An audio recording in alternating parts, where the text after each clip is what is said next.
महात्मा गांधी जी की पुण्यतिथि है और गांधी जी सत्य और अहिंसा के पुजारी रहे।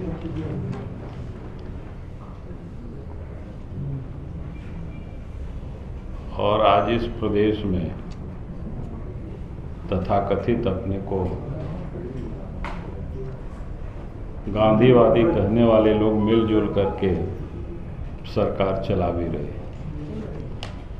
देखिए, राज्य की हालात क्या है वो मैंने एक दफा आप सब लोगों के साथ मुखातिब होकर के मैं अपनी बातों को रखते रहा हूँ, और अपनी नहीं बल्कि मैं कहूँगा कि झारखंड की जो समस्या है उसको हमने उसको सिर्फ स्वर देने का काम किया है। उसमें से आप सबको ध्यान में है, पिछले दिनों ये जो JSCC का जो एग्ज़ाम होने वाला था, एग्ज़ाम तो हुआ था 28 तारीख को, लेकिन उससे 2 दिन पहले से ही जगह जगह से लड़कों का टेलीफोन आ रहा था और लड़का लोग फिर उसी समय से बता रहा था कि सर पूरी सीटें बिक रही है। 35 लाख से लेकर के 50 लाख तक में बिक रहा है। मैंने लड़के लोगों से कहा था यार कोई प्रमाण हो तभी तो हम सब लोग कुछ बोल पाएंगे, ऐसे तो हम लोग भी रोज सुनते हैं लेकिन उसका कोई बहुत अर्थ नहीं रह जाता है। लेकिन आप सबको ध्यान में होगा कि जिस दिन एग्जाम हुआ, यानी एग्जाम तो उससे पहले ही क्वेश्चन पेपर जिसको बोलते हैं आंसर शीट वो लीक हो गया था और वायरल हो रहा था। वो भी हमको लोगों ने भेज दिया, फिर हमने ट्वीट भी कर दिया था, आप सब लोगों ने देखा होगा। और हमने उसी समय ही मांग किया था कि भाई ये जो संस्थान है उसके ऊपर FIR होनी चाहिए। फिर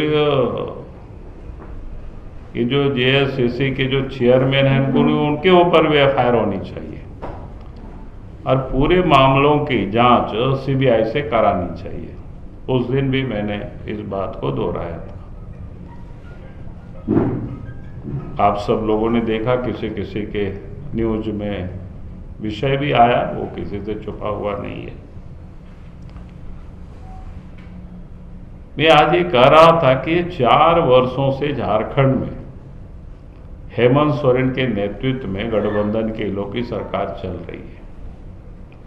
4 वर्षों में राज्य की हालत सुधरा नहीं बल्कि और बिगड़ा। अगर CMI की सर्वे के अनुसार जहां देश में 7.1% बेरोजगारी है, तो झारखंड में 18% बेरोजगारी की दर है। यानी आप समझ सकते हो कि हम बेरोजगारी के मामले में कहां पर हम खड़े, कहां पहुंच गए। जहां कम होना चाहिए था। फिर राज्य में जो रजिस्टर्ड है वो लगभग 11 लाख ऐसे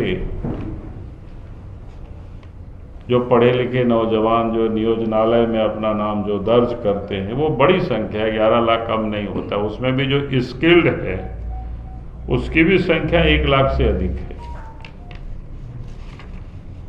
जो सरकार बड़ी बड़ी जो दावा करती थी कि हम एग्जाम लेंगे, तो आप सबको पता है कि कई एक क्या चलेगा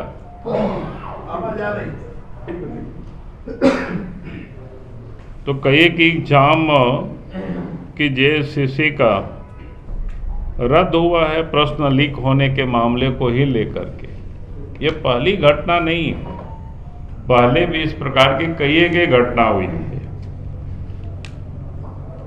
यहां तक कि GPSC का भी आप सबको ध्यान में है कि एक बार एक साथ में कितना वो एग्जाम कर रहे थे? 7 से 10। और 7 से लेकर के 10 तक, यानी 3 का इन्होंने कहा था कि हम अब रेगुलर हो जाएगी, सब कुछ करेंगे। लेकिन वो 7 से 10 तक का भी एग्जाम में क्या क्या घटना हुई है, अगर उसको फिर से अब याद करेंगे तो किस प्रकार से एक एक रूम में बैठे हुए लड़का कर्मवर पास किया, फिर लड़कों ने विरोध किया। पहले तो ये मान नहीं रहे थे, बाद में फिर कैंसिल करना पड़ा। तो कहने का अर्थ है कि लगातार इस राज्य में जो नियुक्तियां वो रद्द होती रही, नियुक्तियां हुई नहीं, और उसका एकमात्र कारण है वो भ्रष्टाचार है, एकमात्र कारण है वो पैसे वसूली का।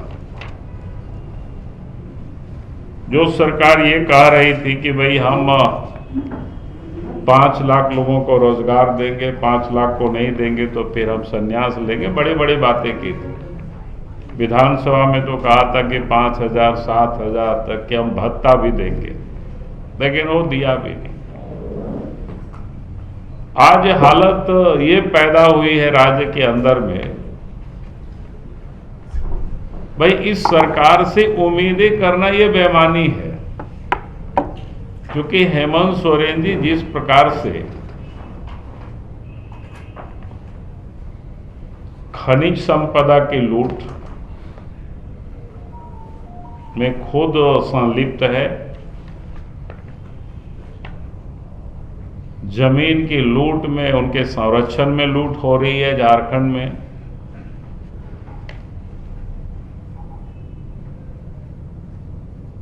और यहां तक कि आप तो ये रोजगार यानी क्या कहते हैं नियुक्ति की भी ये लूट है एक प्रकार से।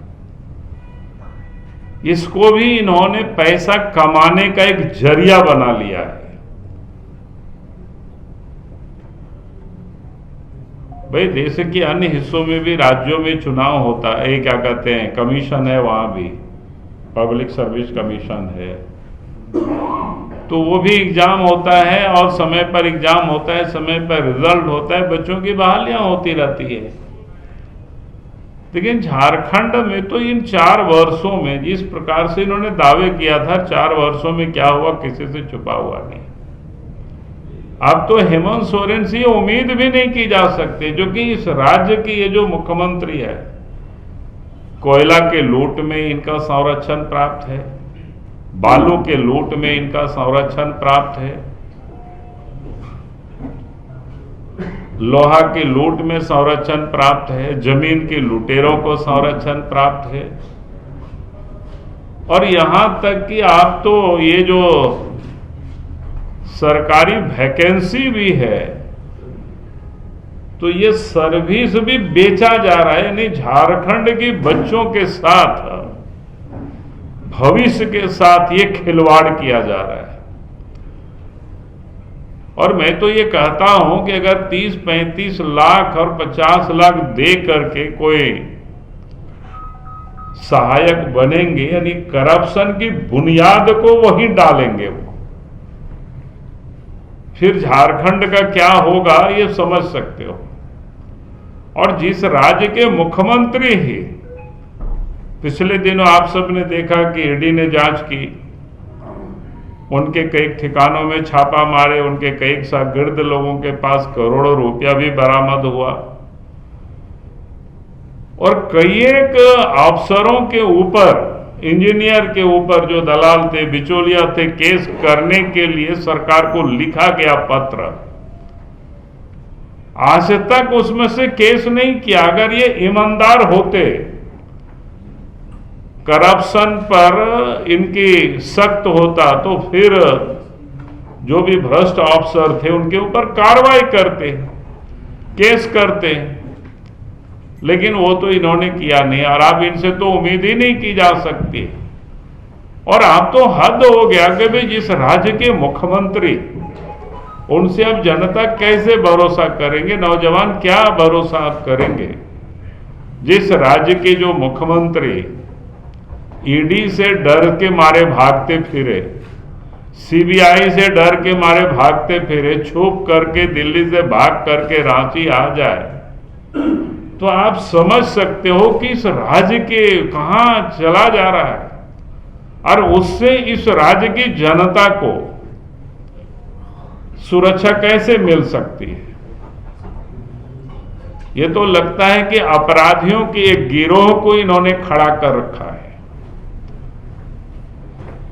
भारतीय जनता पार्टी चाहे वो कितनों किला बना ले, भारतीय जनता पार्टी इसको छोड़ेगी नहीं। हम सब लोग इसको आंदोलन करके और उनकी जहां असली जगह है वहां पहुंचा करके हम सब लोग विश्राम करेंगे। कब तक ये भागेंगे? और मैं तो बार बार कहता हूं, ये भागते भागते इनको एक दिन होटवार तो जाना ही पड़ेगा। और ये तो हमें याद कराया उनके अपने पिताजी का, जब वो कोयला मंत्री थे, पार्लियामेंट में बैठे हुए थे और वहां पर किसी एमपी ने अखबार में जो छापा था पत्रिका में, उस पत्रिका को उन्होंने लहरा दिया। प्रधानमंत्री वहीं बैठे हुए थे, वो पीछे से उठ करके वहां से भागे और कई एक दिनों तक भागे रहे, आप सब लोगों को पता है। लेकिन उसके बाद अंत तक भी क्या हुआ, उसके अंत की परिणति वो भी आप सब लोगों को पता है।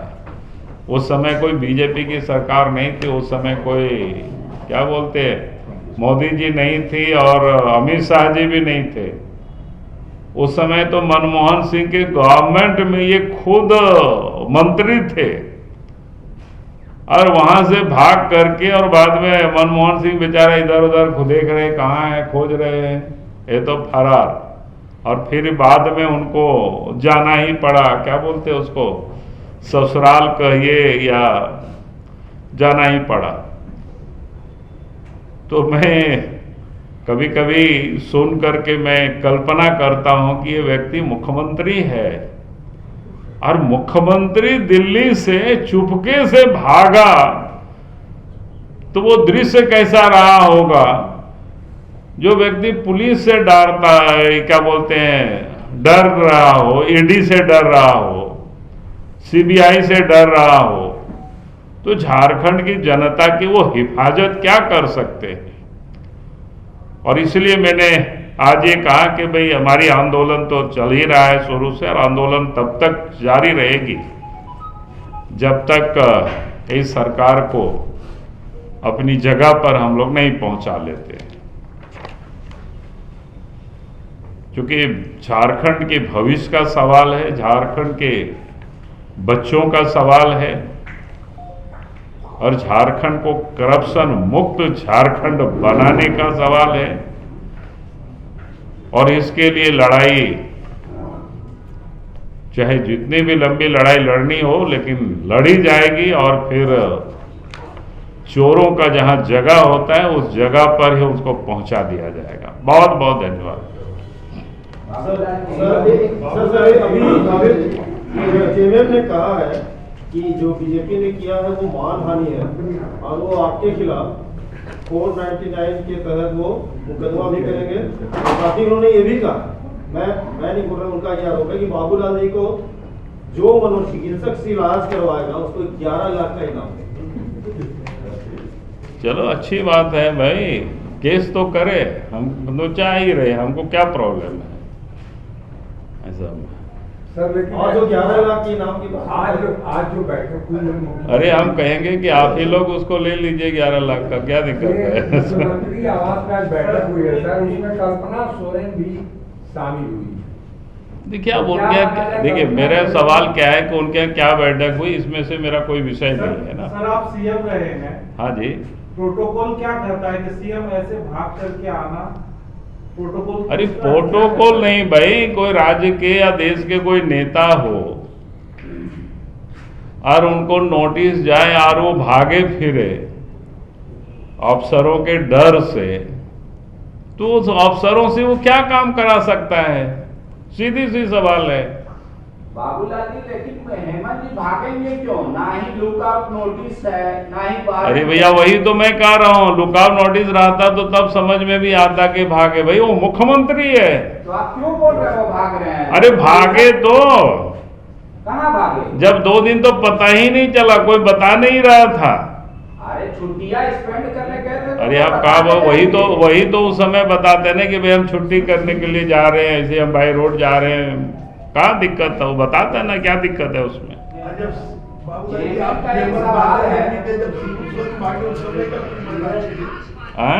जब आप पार्लियामेंट के मेंबर जब शिबू सोरेन भागे उस समय क्या चर्चा सांसदों में? अब क्या चर्चा था? सवाल है बाबूलाल जी कि बीजेपी के देवतुल कार्यकर्ता क्या ब्रिजभूषण के खिलाफ भी मामला दर्ज कराए थे क्या? कहाँ है वो जिन पे बलात्कार का आरोप था? सीएम लापता है, इसका मामला दर्ज कराने चले गए वो लोग।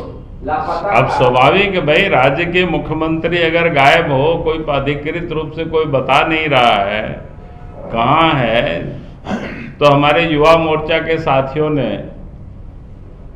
थाना में उसका इतला किया कि भाई आखिर मुख्यमंत्री कहीं कोई गायब हो जाए, तब ये बड़ी चिंता का विषय है राज्य के लिए। बाबूलाल जी, क्या लगता है राष्ट्रपति शासन की ओर झारखंड को जाता हुआ देख रहे हैं? नहीं, मैं तो राष्ट्रपति शासन की बात नहीं कर रहा हूं। मैंने तो कहा कि भाई जिस प्रकार से इस राज्य को भ्रष्टाचार की दलदल में हेमंत सोरेन ने फंसा दिया है, पूर्व की सरकार पर भी कई और उस भ्रष्टाचार में खुद ये सम्मिलित है, उसके संरक्षण प्राप्त है इन दलालों को, बिचौलियों को। और नहीं तो क्या है कि जितना अभी जेसीसी का जो एग्जाम हुआ है इसको रद्द करना चाहिए, और रद्द करते हुए उस संस्थान के ऊपर एफआईआर होना चाहिए, उनके लोगों के ऊपर, और गिरफ्तारी होनी चाहिए। ऐसा थोड़े हो सकता है।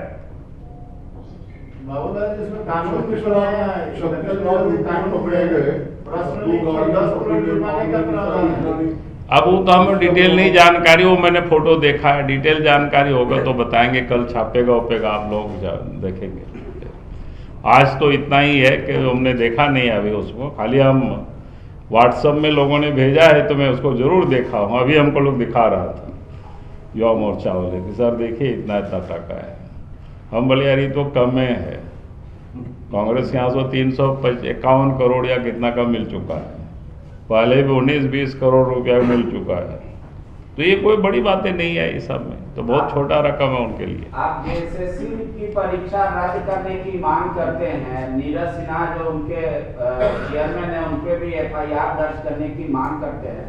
सकारात्मक विपक्ष होते तो आप पहले कहते कि हमने पिछली सरकार। अरे सकारात्मक क्या, अगर इस प्रदेश, मैं आपको बता रहा हूं कि इस प्रदेश में अगर बीजेपी की सरकार होती तो संस्थान के ऊपर भी एफआईआर होता और उसके चेयरमैन के ऊपर भी एफआईआर होता, और अभी तक वो जेल में रहते।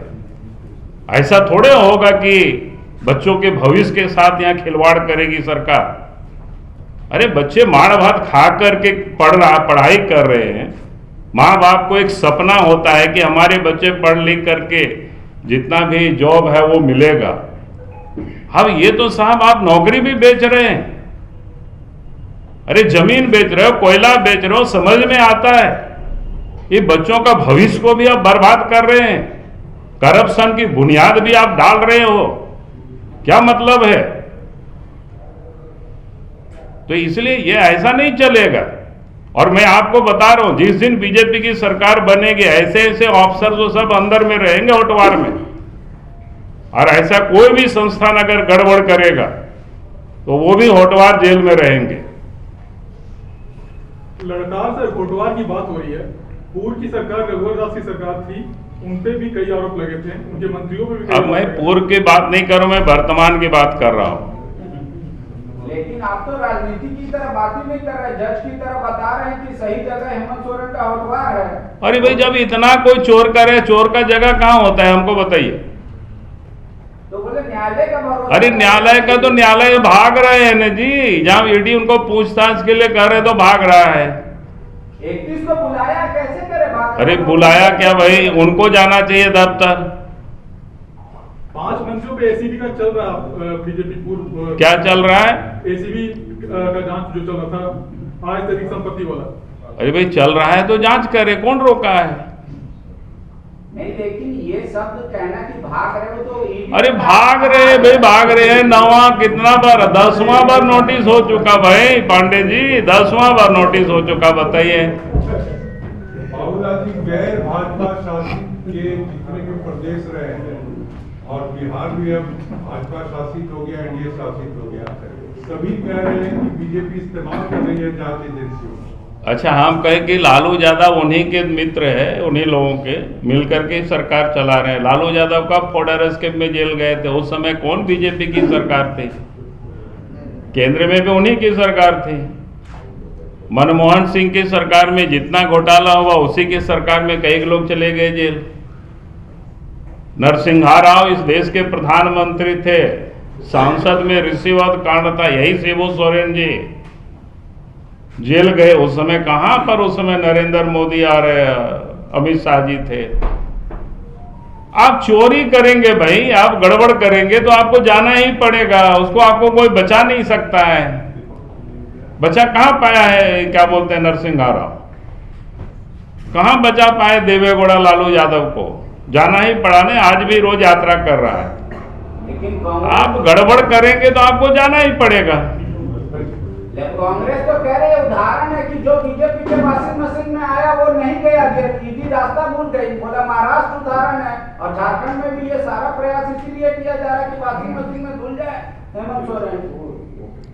बोले कहिए उदाहरण है जिसको प्रधान। अरे भैया, वॉशिंग मशीन भी गंदा हो जाएगा। लाइव लगातार के वीडियो को लाइक करें, सब्सक्राइब करें और बेल आइकॉन को दबाना न भूलें।